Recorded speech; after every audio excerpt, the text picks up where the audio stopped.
Well, we're live from Santa Rosa, California. It's a beautiful day here. The sun is coming out. It's very nice and cool. And of course, most of you know that I'm here in Santa Rosa, and maybe some of you don't know this, so it'll be a surprise. But here we are at Dr. McDougall's home. And Dr. McDougall, how are you doing today? Good. Finally, we get to be in the same room. Could be better. Not across the country like most weeks. I'm in Dallas, Dr. McDougall here in Santa Rosa. So today we're just going to have a really fun time where we have some questions that you all have submitted and that I have here. And we'll try to get as many as possible. And I know, Dr. McDougall, that this week you're having a 10-day program. We are. In fact, I just finished the lecture. I was trying to get something here. Anyway, I showed you this. I sent all of you this notice. If you take a look here about this guy we talked about it a couple of weeks ago. It was a guy named Zasim Malhotra, and he is part of a member of the National Obesity Forum. Think I'm talking about that? Uh-huh. Okay, National Obesity Forum, which I told you was funded by the British Meat and Nutrition Education Services, 3 pharmaceutical companies, a diet company, and I labeled him as Dr. Lard of the United Kingdom. Mm-hmm. Well, subsequent news, and I tried to find it here, maybe I can find it a little bit later. The subsequent news is that there are 8 members of this this National Obesity Forum, so-called charity. Yes, charity. 4 of them quit. 4 of the 8 members quit after he put out this notice. Really? Yeah. So I couldn't get that up fast enough to show you. But if you look it up, you find that this National Obesity Forum, which made worldwide headlines with the article through The Guardian, worldwide headlines to say that it's okay to eat. In fact, you should be focusing on meat and dairy and eggs. You should stay away from those carbohydrates. Of course, they mean sugar, but they're not going to specify simple sugar. They just give you the broad implication that you're supposed to stay away from rice, corn, potatoes, and so on. Even though if you stop them on the dime, they won't admit that. Right. So anyway, I made this. I think it was 2 or 3. Yes, just a couple of probably 2 and I weeks sent it ago. out to all of you who are on the mailing list. And just a few days ago, Jeff Novick, our dietitian, who's always on top of these things, sent me a notice that once this recommendation came out through The Guardian about the National Obesity Forum charity run by that part of the meat industry and the drug companies, that of the 8 members of this charity, 4 quit out of protest. So there are some people that you can take them to the limit, right? And they just won't take this dishonesty. But Malhotra, you are Dr. Lard of the United Kingdom, and he thought it was a joke. Actually, somebody sent him my mailing, thought this was some kind of insignificant person who was just doing a blog someplace. But the word got out to millions of people. You are Dr. Lard of the United Kingdom, and you share that with Dr. Lard of the U.S., which is Ronald Krauss, who's the head of atherosclerosis at Oakland Hospital in Oakland, California. There are a few more Dr. Lards, like a guy named Tim Noakes in Australia. Mm-hmm. There are a few Dr. Lards out there. Oh, I'm sure there. Ladies and gentlemen, stand up and put a banner across your chest. I'm Dr. Lard, because I put a banner that says I'm Dr. Potato, right? Or I'm Dr. Carrot, or I'm Dr. Vegetable. I'd be proud of it. But being proud of being Dr. Lard and promoting the factory farming and the destruction of the planet and killing of thousands of men and women and children, wear the label. Wear the label. Because you deserve it. Be proud. I was going to be calmed down today. I already gave one lecture at the program. I was supposed to be calmed down. I was supposed to be nice and quiet. That's right. And my usual submissive self. Didn't you say that I bring out the best in you? I'm not doing a good job. Yeah, you kind of keep me quiet. Yes. So just tell us a little bit about how the 10-day program is going this week. Oh, let's see. We have about. Were you there this morning? Yeah, I was there this morning. We have about 45 people. Mm-hmm. And Dr. Anthony Lim, who's our new doctor there. Right. You've met him a few times. You're going to have him on the show. In a couple of weeks, yes. I think he thinks that this is the best week that he has every couple of months. So he's there and taking phenomenal care. Tiffany told me, I have to tell you, Tiffany told me, I didn't know Tiffany's my main assistant. Mm-hmm. And, she's usually very, very polite and quiet and candid and so on. But she told me just a couple of days ago, she said, Dr. Lim's just a lot more nicer than you are. He has added so much to the program because I'm kind of like that straightforward person. You come up to me and you ask a question, I'll give you an answer. I don't mean to be mean, but I just, I just don't have a lot of time for small talk. And I'm not that kind of really soft and personal type of person. But Dr. Lim is. And so I was told by Tiffany that great benefit has been brought to the program by having a real nice guy to deal with. Well, I'm sure you all want to come and meet Dr. Lim. So we have 45 people. We have people with diabetes and people with a few with cancer and many, many overweight people who don't understand. That's the lecture I gave this morning. You don't understand. People think it's their fault that they're overweight.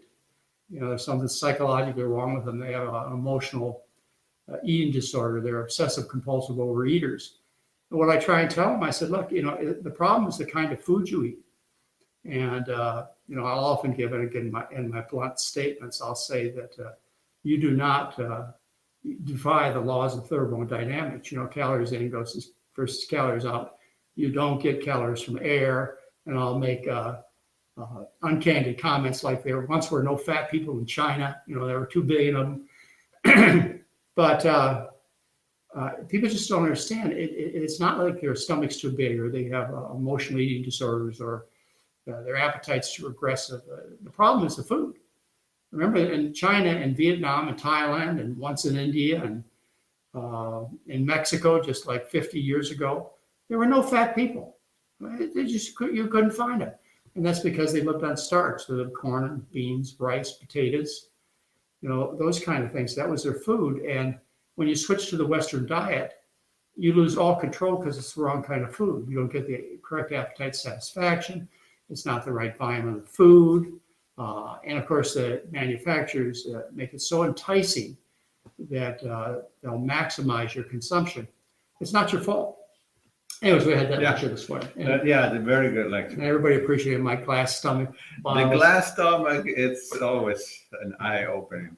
Yeah. And that's somewhere on one of the DVDs that we did. But it was we were a great group of people.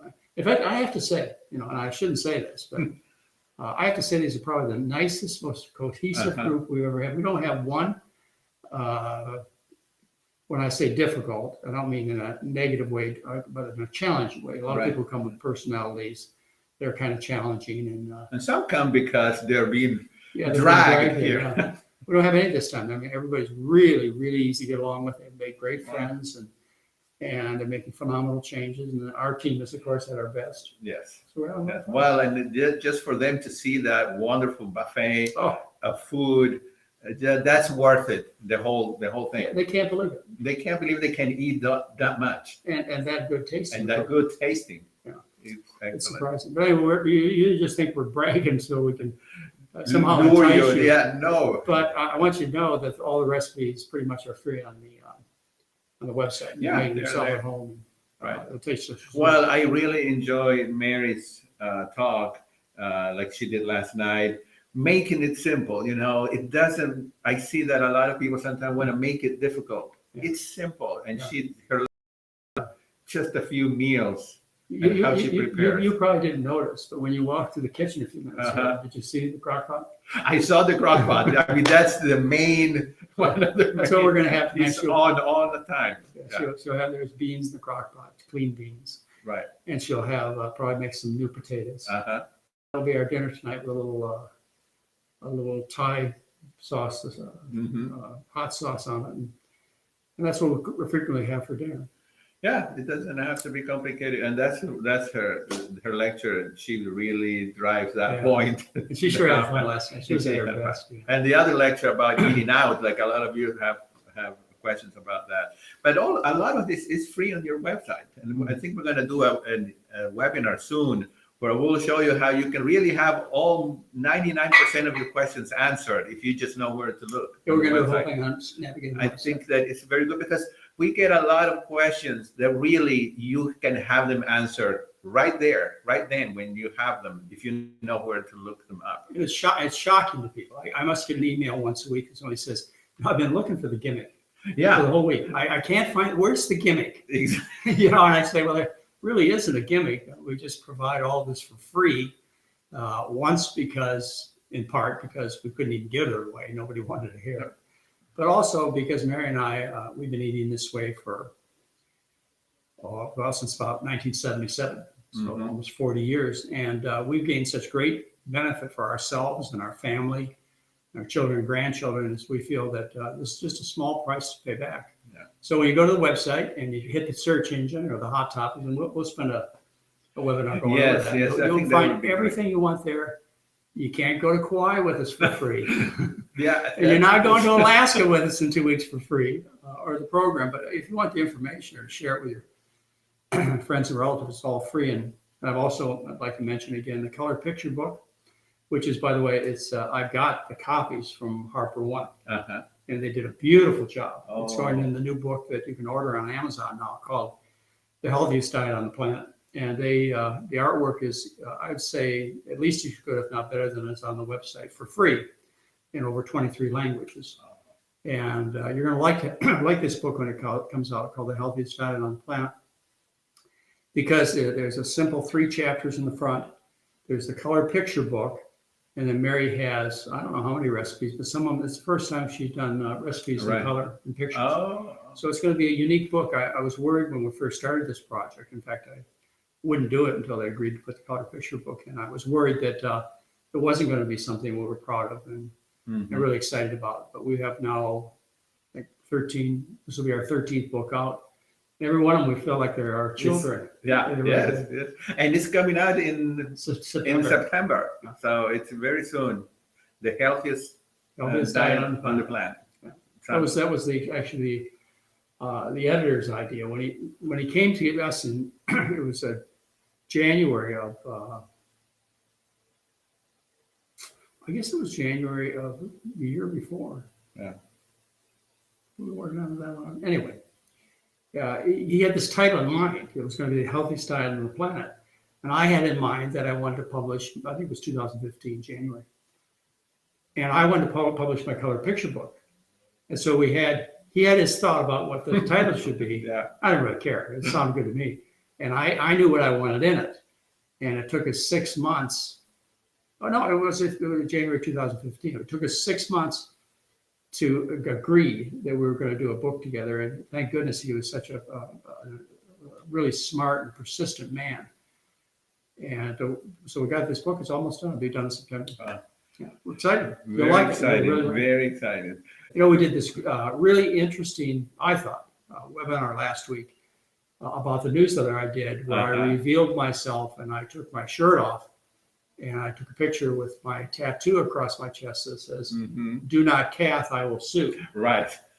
And again, you will find out whether or not that tattoo is really there only if Let's see. So you're not doing it today. I'm not showing it. I'm not showing it. But people got really excited about that, and they all gave me great well wishes for my recovery.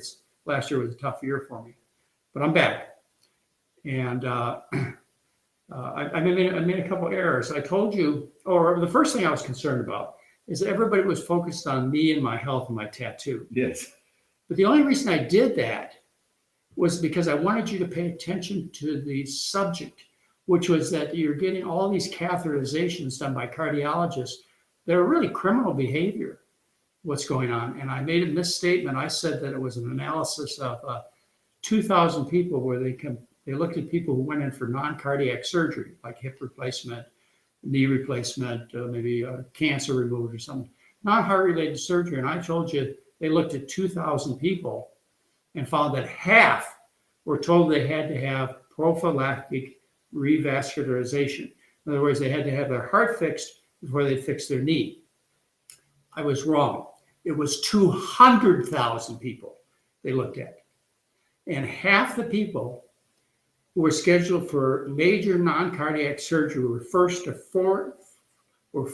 first to have their arteries in their heart repaired. And the American Heart Association and the American College of Cardiology have objected to this kind of behavior since 2007. That's what I want you to focus on. And I also want you to understand that if I just walked up to you on the street, I could tell what the chances are of finding significant lesions based on your age and cholesterol.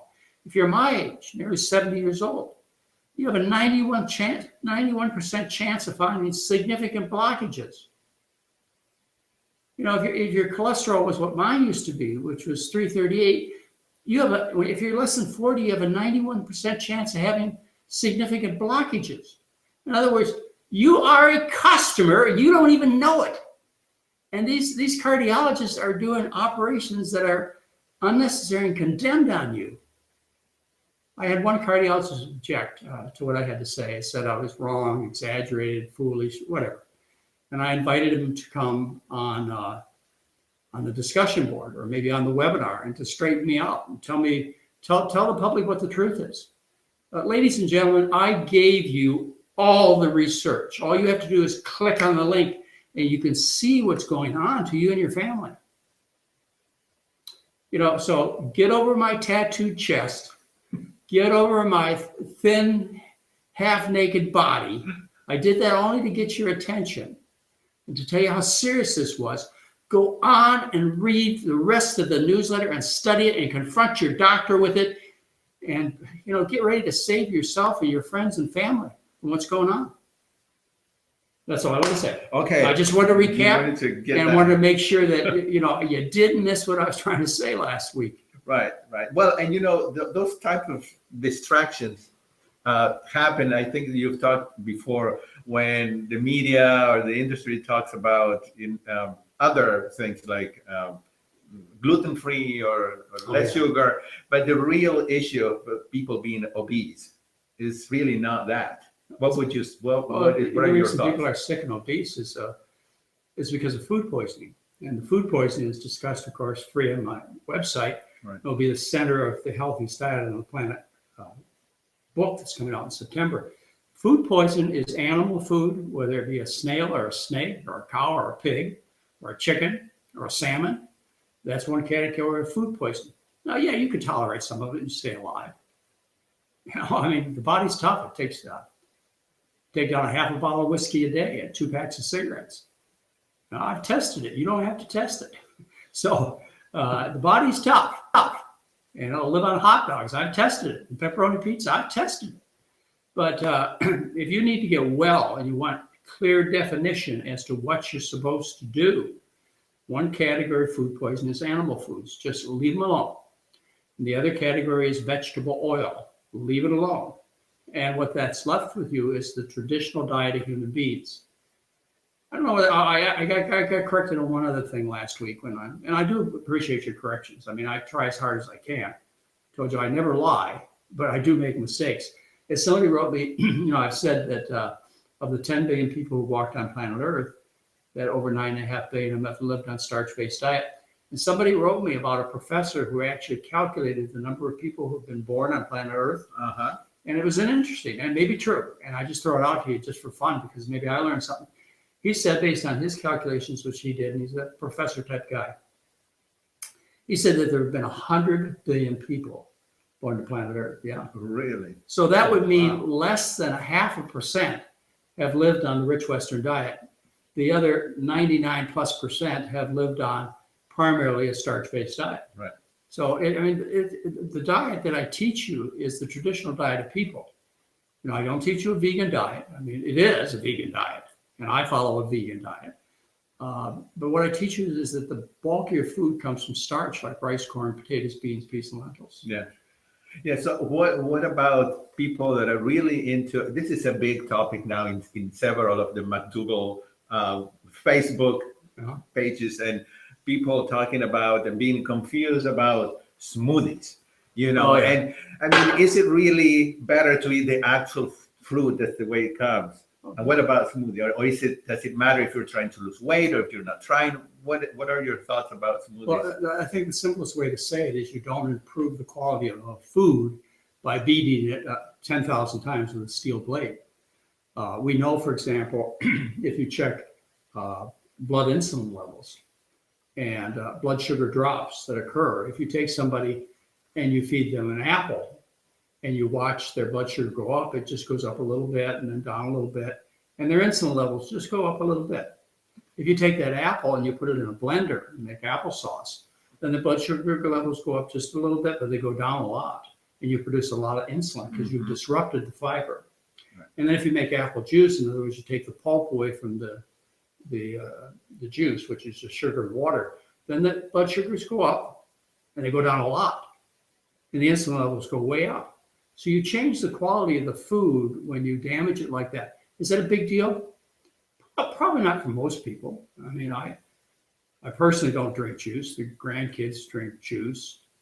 I think healthy people, they'll do just fine, but it's not a matter of getting, I think the reason people juice is they juice so they can get more nutrients out of their food. You don't need more nutrients. You don't need more calories, which you get when you juice the food. The problems are not problems of nutrient or calorie deficiency in our societies.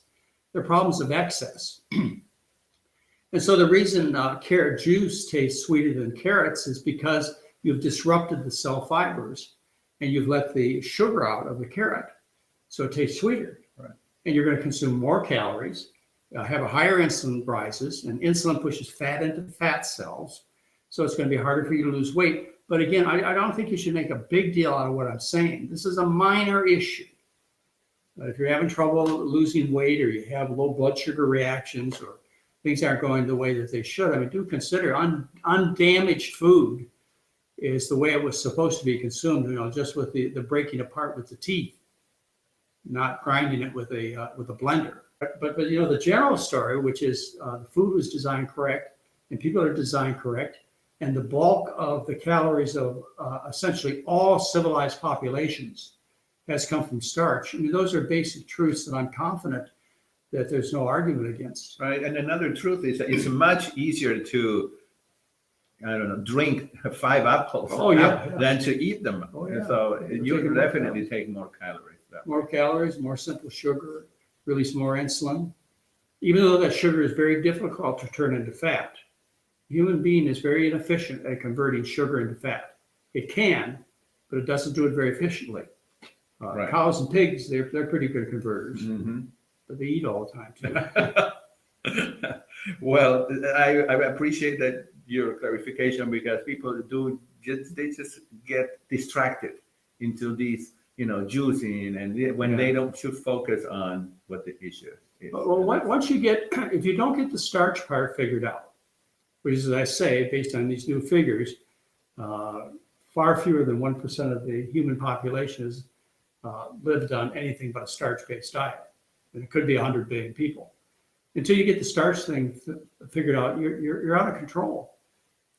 You're going to be hungry. You're not going to enjoy the food. But when I mentioned pasta to you with some marinara sauce, or I mentioned those new potatoes Mary's going to make tonight for dinner, along with some type of bean stew she's got cooking in the other room, and you put a little salt on it. You put a little salt, a little simple sugar on the surface of your food to give it even more of a punch if you want. For most of you, some of you can't. Then you start thinking, well, I could do that. I love that. I love sweet potatoes, or I love bean burritos. Once you get that figured out, then you're satisfied. You eat the diet of world-class athletes like Kenyan and Ethiopian winners of our recent marathons and triathlons, the diet of the gladiators. All of a sudden, everything fits. Your animal rights concerns fits. Your concern for the for the globe, for the destruction of our oceans and global warming gases and cruelty to animals and species extinction. All of a sudden, everything makes sense. I got it. But until you get the starch figured out, you're anyway. Yes. We answered that probably too many times. Yeah, too many times. But it's so true. Until there was a day when like you said, I got it. When I got that the starch was the crucial. And there was someone that wrote one of the questions. This lady said, why is it that I'm still hungry all the time following the starch solution? So maybe my answer is eat. It's more probably starch. Maybe she might be eating. We don't know. As I say so unkindly, you do not defy the laws of thermodynamics. You do not get calories from air. And there were once 2 billion Asians That was like 35 years ago. And not one of them was fat. And you say, well, they were starving and working in the fields. Well, you know, sometimes, but a lot of times, most of the time they had enough food. And not everybody worked in the field. There were some of them were ministers and teachers and people who worked very, very low exercise, low energy expending jobs. And yet nobody was fat. You know, the food is so crucial. I would really defy anybody, to be honest, and live on a starch-based diet and be significantly overweight. You may put it on an extra 3 or 4, 5 pounds. So, you know, it's about as silly as I told you about the breatharian one time on the show? No. I did tell you about the breatharian. When I lived in Hawaii as a doctor, back in the 1970s, the Honolulu Advertiser, or Star Bulletin, ran a story about this fellow who came to Hawaii, and he gave lectures, and he claimed to be a breatharian. And there are still people out there. I have heard. You heard that? So he lives only on air. Air. And then one of the reporters from one of the newspapers started following him around and caught him down at 7-Eleven buying candy bars. You know, excuse me, you are not a breatharian. Mm-hmm. You obey the rules. So if somebody's eating all the time and still hungry, I would find a starch that they like.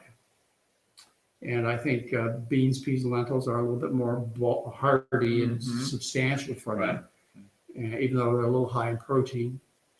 And flavor it like you like, and eat frequently. When people eat more frequently, they lose more weight than those who gorge, say a couple times a day.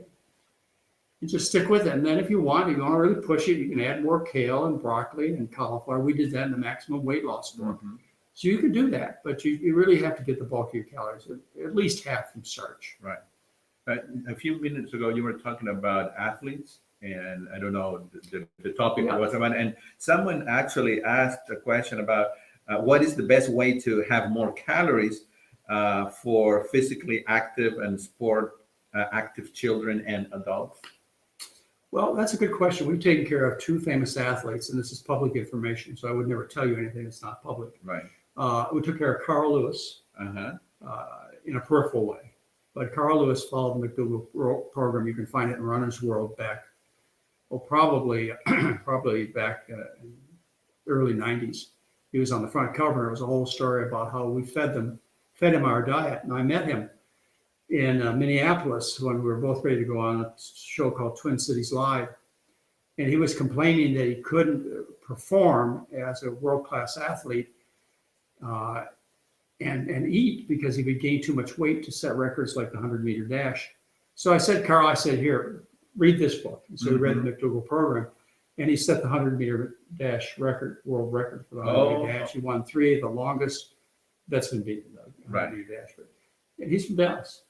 He's from Dallas. And he won the 3 longest long jumps ever done. And he set 3 gold medals as an old man. I forget his age, 34, 36. They all are following our program. And I bet if I talked to Carl today, he would still say he's vegan. Right. That would be my guess. Actually, if you go to my website, there's a radio interview I did with Carl Lewis on that, which you can get as a podcast and watch. The other athlete we took care of was Monica Seles, a world class. And again, this is public information. I would never share anything with you that isn't public. And Mary and Heather went to Wimbledon one year and took care of Monica, the world-class tennis player. Yes. And everybody noticed how much weight she lost and how good she looked. But these athletes, they do need to pack a few more calories, right? The answer was, how did they do it? Well, what we did with both of them was we added more simple sugars to their diet. More simple sugars. More juices, more, actually real simple sugars to get more calories. And that was the point of your question. And so that's what we did because, just like if you're a runner, you get these runner's drinks. Mm-hmm. I don't know what exactly they have in them, but they're it's your drink during the race, and they're just bottles of sugar. Right. And so I actually, for some of the athletes we've taken care of in the past, I actually made up a special sugar formula for them for during their event, so they can get it. And this is the routine athlete type of behavior is when you're in endurance events like a tennis match or a bicycling event, is they take sugared water preparations or sugar bar preparations along to regenerate their energy and replenish their glycogen stores. So yeah, they do need extra calories. So what about nuts and seeds? Well, Not then you're so getting much? something that's 90% fat. Okay. You're getting a high source of energy, but then you got to utilize that fat, and sugar is so much more efficient at powering the muscles and the machinery than fat is. So it wouldn't be the right thing to eat unless it was a really, days you had to pack your food along and you wanted concentrated calories, then it would be a food to choose. But there's a whole segment of low carb athletes out there that are trying to prove that they go through some type of metabolic miracle conversion that makes eating animal foods good for athletic events. And I wrote a whole newsletter on that last year. Yeah, there was something last week in the news, and again, people are confused about low carb diets. Low carb, yes. Well, ladies and gentlemen, you're not going to win, number one. And number two, if you do well, you're going to drop dead of a heart attack eating that kind of food. That kind of food will promote colon cancer and heart disease and strokes and greasy skin, and it's bad for animals, and it's horrible for the environment. So, wake up. You want to chase a 2-year-old around, or you want to win a triathlon, then you're going to do it with sugar in the form of starch, about carbohydrate loading. Athletes eat pasta and so on. Well, you need to carbohydrate load every day. And when I say sugar, most of you know, I'm not talking about table sugar. I have been with the athletes. We fed them pure sugars for their events. But I'm talking about sugar in the form of rice and potatoes and corn and pasta and whole grain breads. Bread is the staff of life. And people have won huge battles with bread as their food, or corn as their food throughout history. Yes, there is a very interesting question here from a physician that says that he has a patient and who is on a whole food, plant-based diet, no oil, starch-based.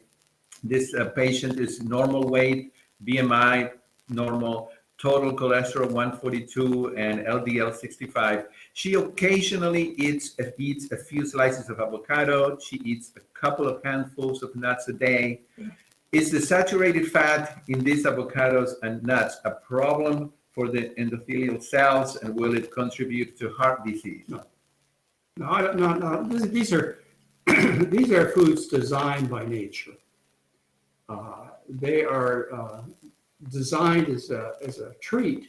However, avocado trees really only come in bloom 1 week a year. Right. And nuts, likewise. I mean, they do. Now we have them available. Yeah, they're just so available all the time. So I don't think they will injure your arteries. I wouldn't put you on a high not high avocado diet if we had some serious circulatory problems, because that fat will make your blood thicker, more adhesive. It's not really what you want to do for maximum healing. If you need something, you're too thin.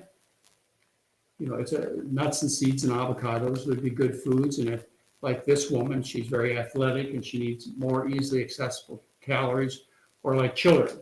Children are running all over the place, and to give them peanut butter and jelly sandwiches, no butter, clean peanut butter. Right. I don't think you're talking about a really negative thing that doesn't have some significant positive factors. Like, it's a lot easier to get calories into high burning people, like kids and athletes, by feeding, say, nut butters and things like that. Right.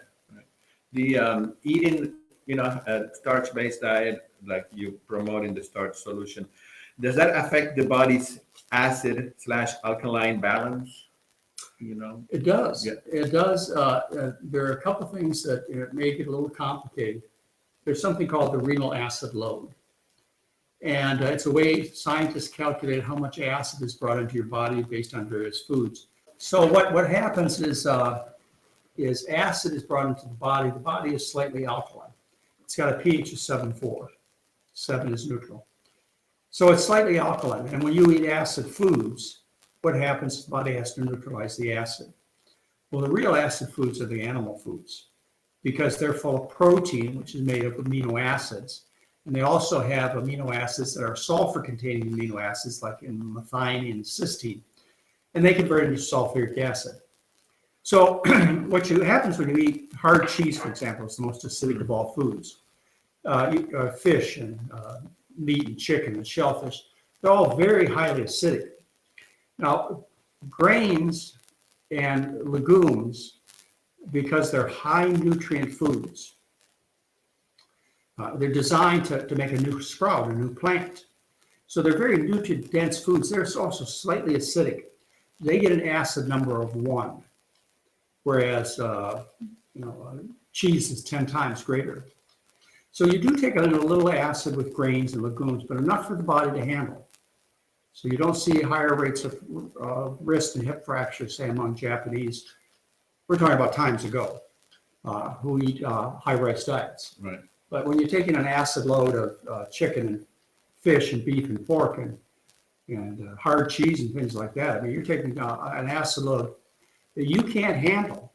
So your bones dissolve to release alkaline material. And that's how you get weak bones, osteoporosis, and that's how you get kidney stones. Right.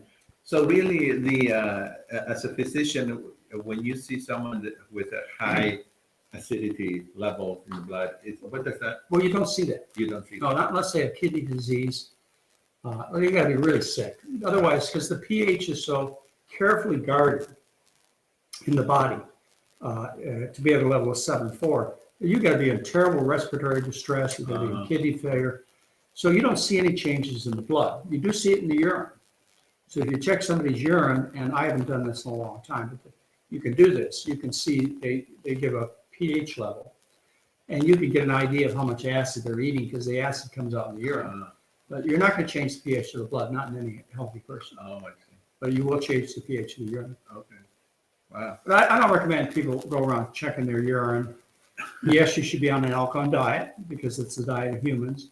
Yes, the McDougall diet is an alkaline diet. Mm-hmm. You make the dish that Mary's making right now in the crock pot. The beans will be slightly acidic. They'll be at about a level 1.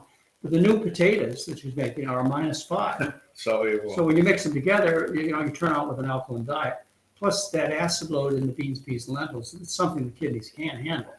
But when you get up with, say fish at 9 and, chicken at 6 or beef at 7 or cheese at 10, you're dumping an acid load in your body you just can't handle without buffering the bones. Right.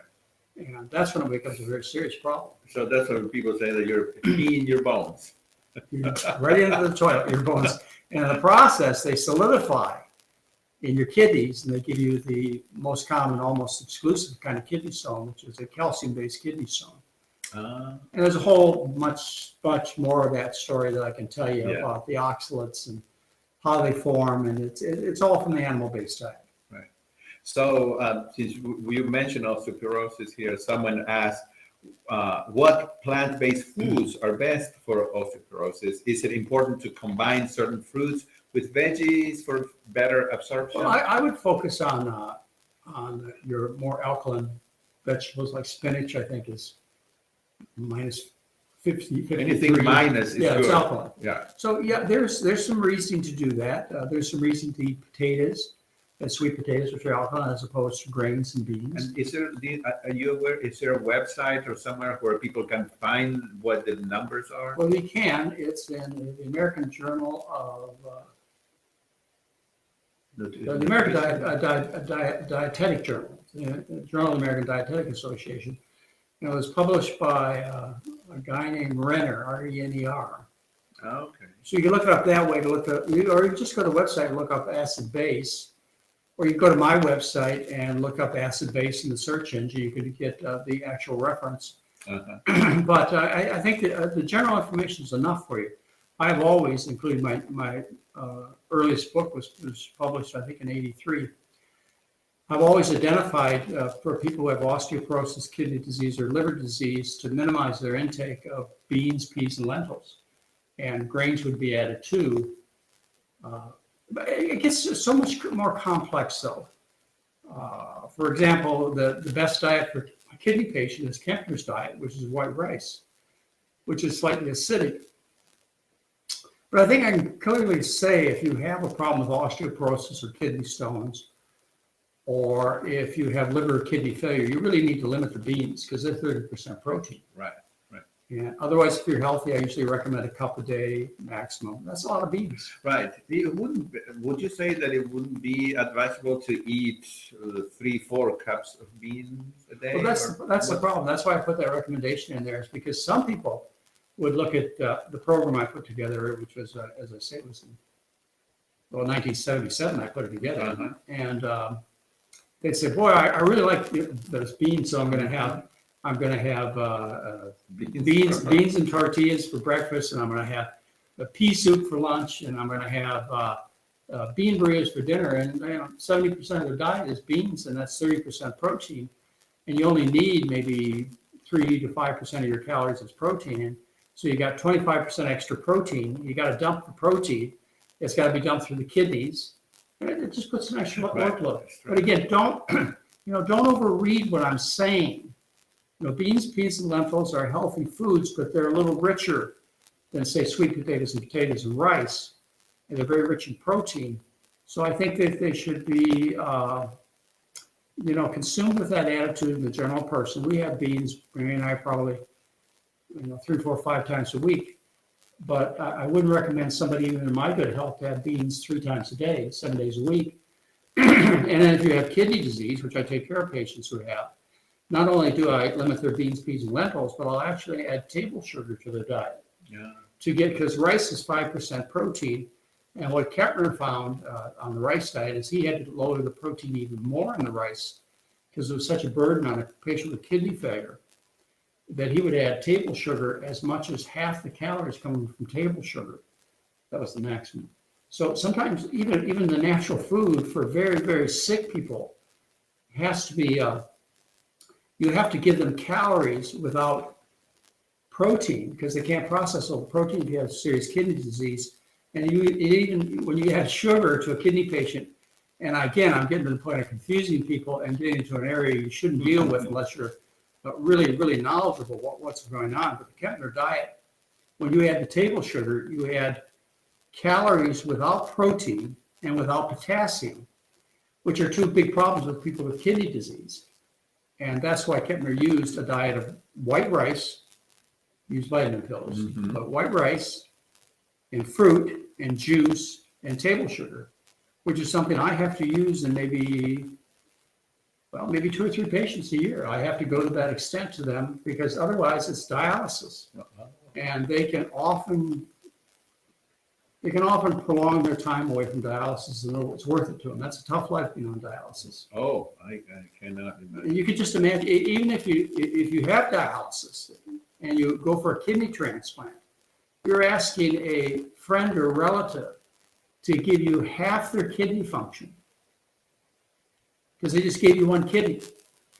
And standard recommendations in the business of kidney disease is to teach the donor to cut way down on their protein intake to preserve the remaining kidney mass, which is half their kidneys. So not only does the recipient of a kidney transplant need to eat a low protein diet so that they can preserve that donated kidney, the donor is also officially told by kidney doctors to eat a low protein diet. Now, when I say officially told, it may be mentioned or, or probably not, but they're supposed to tell both donor and recipient that they need to preserve their kidney function by eating a low protein diet. What they usually do, I have to tell you from my experience, which fortunately has been limited. I've been away from dialysis rooms for a long time, but it's the kidney dietitian or doctor comes in and says to the patient who has failing kidneys, you need to be on a low protein diet. And oh, by the way, come on down and see our new dialysis machine. I'll tell you, ladies and gentlemen, it's not just cardiologists. It's not just oncologists. It's kidney specialists. It's across. This is business. These people make their living from doing these things to you. That's their job. They're not trying to hurt you. They're not bad people. It's just business. And you need to be aware that it's business and you need to get the other side of the story. In other words, the risks and the benefits. And you need to get the food picture too, so that you can keep yourself as healthy as possible. I know there are a lot of professionals out there listening to this program, and there are a few cardiologists who commented on my thoughts last week, but you didn't prove one of them wrong. You know exactly what I said was true. Right. I'm not trying to be offensive. I'm just trying to do my job as a doctor, which is to give you, my patients, and those of you who I'm a mentor to in terms of your medical business, I'm trying to give you my viewpoint, not only to protect you from unnecessary treatments, but also to take advantage of the food. I've been told so many times here in my career, which I've been doing for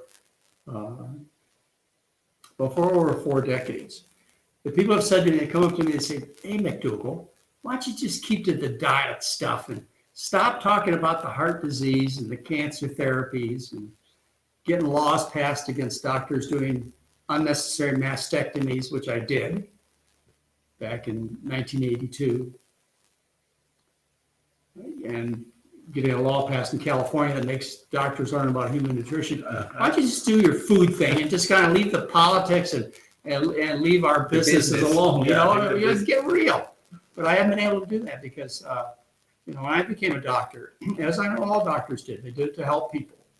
And I just couldn't see them as two separate issues. One, teaching you how to eat well, and the other to tell you how to avoid unnecessary harmful procedures, like mastectomies and like cardiac revascularization in people with chronic coronary artery disease. And most of the chemotherapies that are being done do far more harm than good. You know this. You know, we've talked about the death rate from cancer hasn't changed since 1975. You know, you're being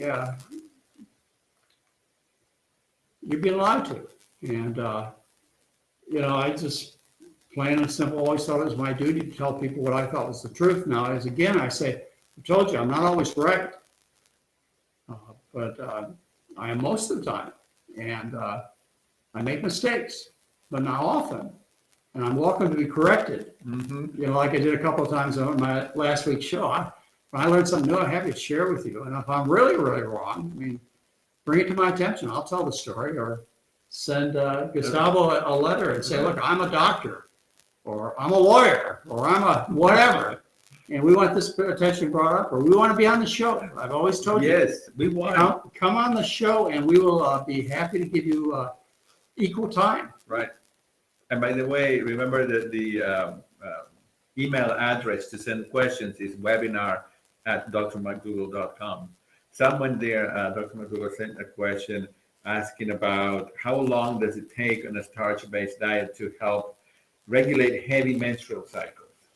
Well, it involves several things. The food itself will change your estrogen levels. And so if you eat animal foods, they're often doctored with estrogens. They shoot the animals with estrogen.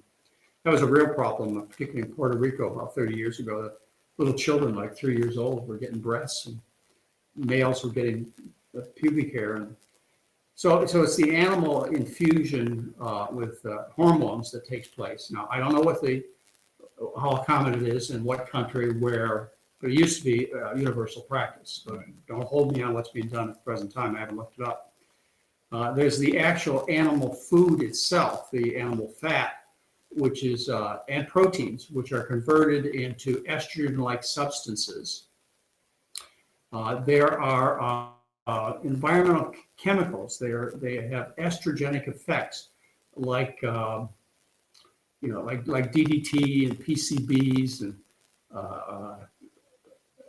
other chemicals. And I'm pretty sure DDT and PCB fall in that class. But there are other chemicals that act like estrogens. And when you eat high in the food chain, you take in these estrogen-mimicking chemicals. So you got that factor. So a whole bunch of things change. Your bowel bacteria change, and bowel bacteria that you eat, that you grow on eating the American diet, have a very good ability to convert precursors into estrogens. And the plant parts, they actually block estrogen from being absorbed into your system. Exercise is another factor. People who exercise heavily will lose their period because more calories are going out there and coming in. And nature says, just by its intent, that if there's not enough food around, you're not allowed to ovulate. And so you're not allowed to have periods. That happened during starvation situations around the world. World War II, people were in prisoner of war camps. The women stopped menstruating because there wasn't enough food. So the body said, no food, no eggs, no babies. So in answer to your question when you change your diet, things change pretty quick. And as you lose the weight, you stop making estrogen in your body fat. Your body fat cells are little estrogen factories. So that may be involved in the timing of when the periods become lighter, less bleeding, and they become more far apart in the month. Instead of, say, being 26 days, they become 28 days on a healthy diet. So that may involve a lot of different factors in terms of bowel bacteria, kinds of foods, body weight, and so on. As far as getting your period back, say you eat a very low-fat diet, very healthy, even too low. Maybe you're starving and you're exercising, and your body says you're starving, you can't have eggs. You have to reduce your exercise and increase your calorie intake. So there's a whole bunch of variables involved, but the diet has a huge impact on how much you bleed, when you bleed, how far apart you bleed, when you start puberty. In our society, the last study I'm aware of said that half the black girls in our society develop pubic hair and breast buds when they're 8 years old.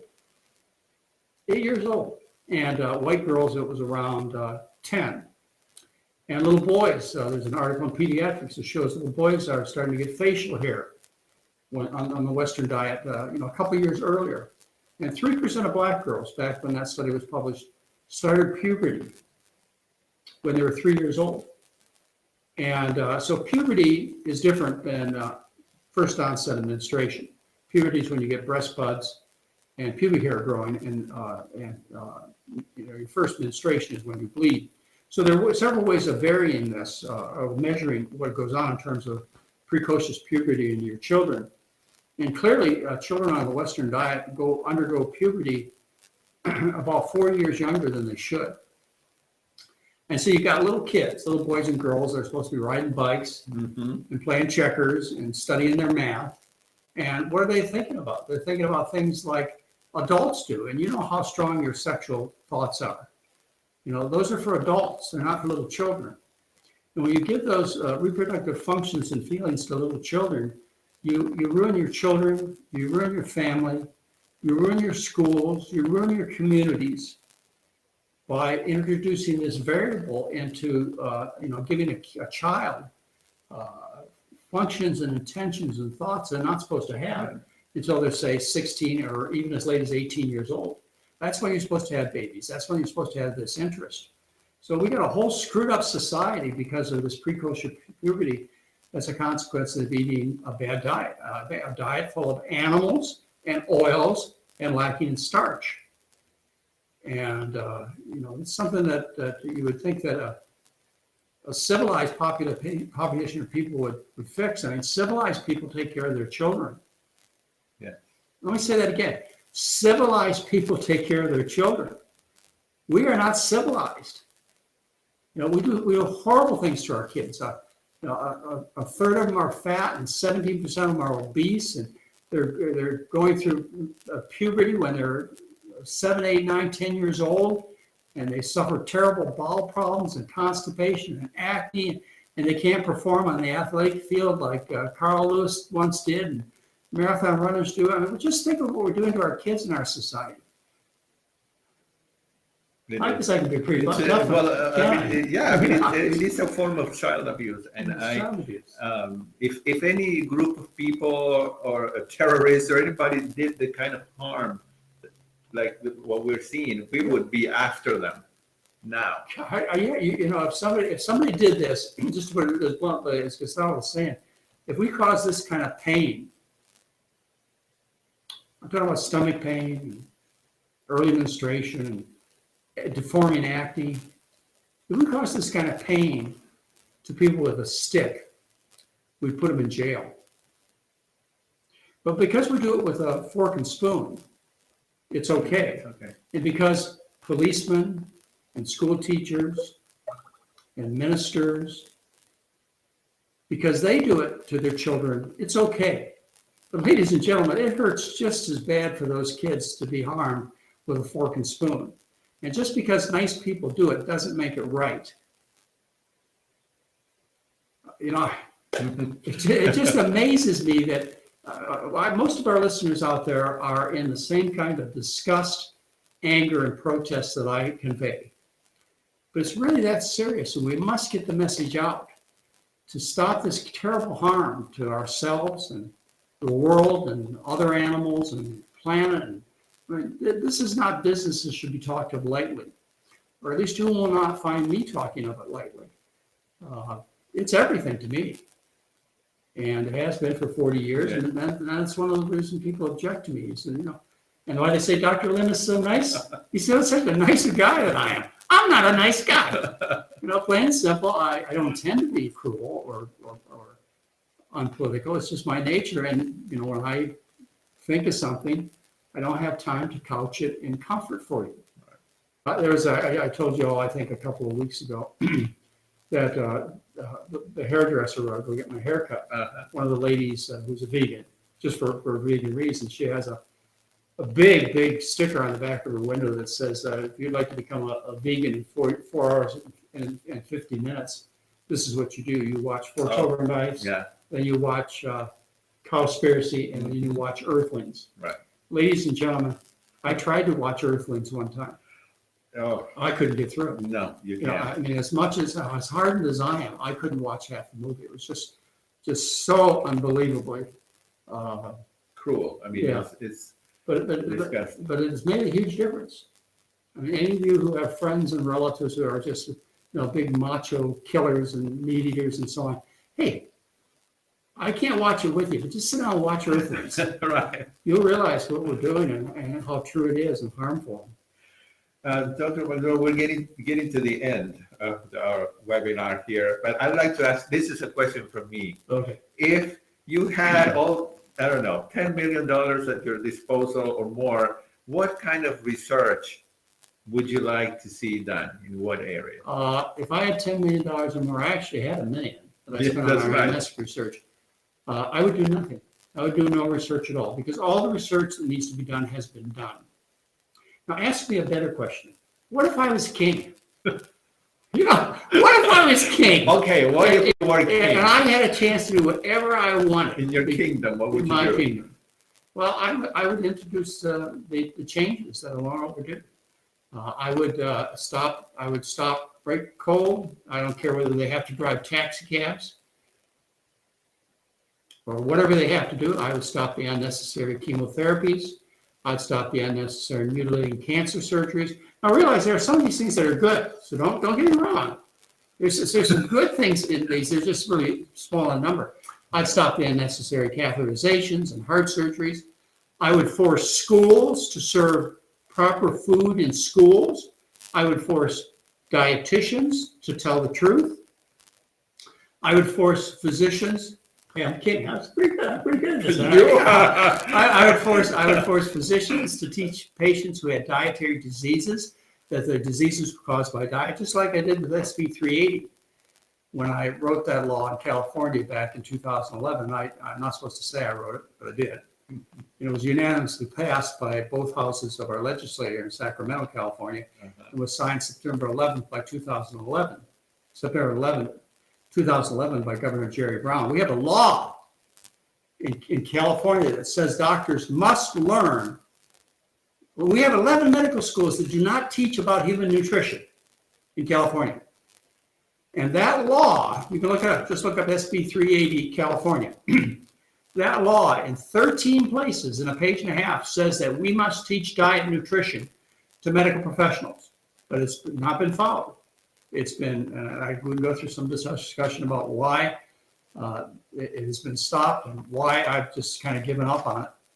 But I would enforce SB 380 so that all the medical schools in California had to teach doctors of human beings what human beings eat. And that at least half the medical conferences have to be sponsored to teach nutrition, not by the drug companies. We could go on for We need another hour about what we I need to do. put this in a document, call it Dr. McDougall. Dr. McDougall is king. Kingdom. He is the king. And I know you have very good reason for me to not talk this way, and I'll never be king. Well, a lot of people appreciate your way of talking. Very straightforward. That's good. But somebody has to do it someday. Somebody has to do it. As we said, I should be retired now. Oh, no. I never will because I have nothing else to do. But someday, enough men and women out there will stand up. And I told you last time why you don't do it, why the doctors don't stop this unnecessary heart surgery, why they're acting cowardly. And the reason is because they would be criticized by their colleagues. They'd be fired from their medical group. A lot of patients would stop coming to them if they didn't do these tests and treatments on them. So I understand why you act this way, but it's not right. And I would never criticize you personally for acting cowardly and not standing up for your patients, but you are. You are. And someday you may get in a position where you, and some of you have, where you're willing to stand up and say, this is the truth. I don't care what sacrifice that I have to make. We're going to get the truth told. As I said, I never took an oath to support medical businesses, but I did take an oath to protect my patients, and so did all of you. And when you let this kind of behavior go on, these excessive treatments and tests, whether they be drugs or surgery or other types of harm to patients, I know in your mind this is wrong, and you'd like to do something about it. Let's just hope someday you're able to stand up and say what you really mean and make the changes that are long overdue. Because I certainly haven't been able to. I've been able to say what I think, but I haven't been able to make the changes that I thought that would happen when people knew the truth. At one time, mastectomy use went down. And at one time, people used to warn against PSA testing. And, there used to be concerns about all the chemotherapies we gave, but those have kind of vanished in the shadow of all the money. Mm-hmm. And so there are more mastectomies done now these days, and more men are getting PSA tests. And I told you, angioplasty started in 1978. First angioplasty was done, first 50 cases reported. And now in the US, there are over 800,000 done every year. And my guess is 90% of them are done unnecessarily. Even if you change your diet, just by the rules, and 90% I guess are done unnecessarily. And then if you changed your diet, well, maybe I'm exaggerating there, maybe it's 70%. But if you added a good diet on top of that, I bet it would be 90% and you wouldn't have to do it. There's no motivation to do it. I can take you, maybe I'll take you on the way back to where you're staying, and I'll take you past our new hospital. We got a new Sutter Hospital, the biggest, most beautiful building in all of Santa Rosa. It's just like when you go to Las Vegas and you go to the casinos. How do they build those casinos? Right. Oh, what is this? They're going to give me all this money? Yes. You go to India, you go to China. The biggest, most beautiful buildings in your town are cancer centers, heart centers, hospitals. Because, ladies and gentlemen, that's where the money is. That's the business. Yeah. It was a lot of fun. It was, and if we didn't answer your questions, make sure you send an email to webinar@drmcdougall.com, and we'll have another question and answer next week. Sounds good to me. All right. Okay, folks, and thank you very much. Thank you. Thank you so much for doing this. And tell everybody, and I have to say this, tell everybody to watch the webinars. Tell them to go to the website. Tell them the newsletter is free. There are no gimmicks. You can also tell them how John and Mary still make their living and help support their family. We go on these phenomenal trips, like we're going to Alaska in 2 weeks, and then we're going to Kauai in January. And we've got Mary sold out 3 times now for Kauai. We're going to Kauai, and we're doing an advanced study weekend. And I keep telling you, I'm going to tell you what this is going to be about. This is going to be such a special weekend. So I'll have to wait till next week. Maybe we'll talk about it. Okay, in September, right? Or October. September, I think 16. Right. Well, you can sign up for that. Yes. And we have 10-day programs where I am still the boss and the doctor. Dr. Lynn is just helping. Actually, he does a phenomenal addition program. So we have lots of things we can get together personally, but everything's free. Everything is free on the website, or you can go to a used bookstore and buy the books for 50 cents. And So we there's will, no excuse. and we'll do a webinar to show you all the wealth of information that there is in that website. So, very good. We shall see you all next week then. Okay. Okay, Bye-bye. goodbye.